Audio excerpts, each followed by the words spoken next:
పూడూరు మండలం ప్రజా పరిషత్ కార్యాలయంలో 99 రోజుల ప్రజాపాలన ప్రగతి ప్రణాళిక కార్యక్రమంపై సమీక్ష నిర్వహించారు. ఎంపీడీఓ పాండు ఆధ్వర్యంలో జరిగిన ఈ సమావేశంలో మండలంలోని గ్రామాల్లో చేపట్టిన అభివృద్ది పనులను వివరించారు. ఈ సందర్భంగా ఎంపీడీఓ పాండు మాట్లాడుతూ గ్రామాల్లో ఎదురైన సమస్యలను గుర్తించి ప్రతి సమస్యను పరిష్కరించేందుకు చర్యలు తీసుకుంటామని చెప్పారు.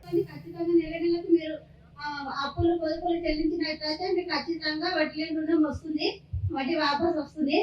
ఒక సంవత్సరానికి 1 లక్ష నుంచి 20 లక్షల వరకు ఛాయిస్ ఉంది. మీరు దీన్ని వినియోగించుకోవాలి. ప్రతి నెల మీరు ఖచ్చితంగా కట్టుకోవాలి. అందరూ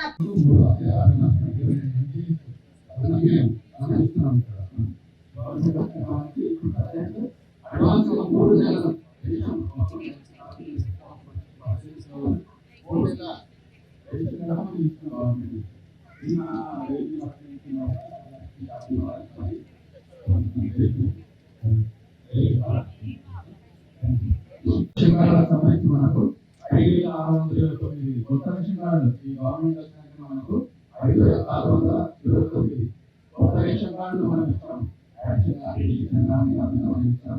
మండల సంబంధించిన రేషన్ కార్డులు మనం ఇస్తాము.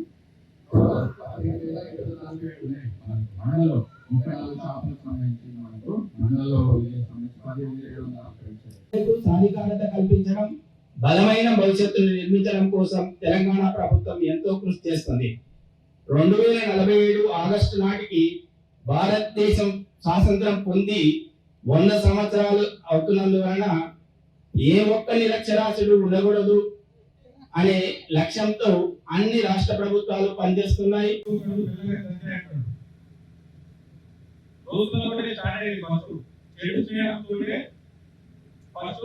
చెడిపోవడం అనేది స్టార్ట్ అవుతుంది. ఎవరో ఒకరు గంజాయి అంటారు, తెల్లగా అలవాటు అవుతుంది. అలవాటు అయిన తర్వాత ఒకసారి స్టార్ట్ అయ్యారంటే గంజాయి రాయడం స్టార్ట్ అయ్యారంటే ఇట్టి పరిస్థితుల్లో కూడా వాడతానికి మానకూడదు. గంజాయికి అలవాటు పడ్డారంటే వారి జీవితం మొత్తం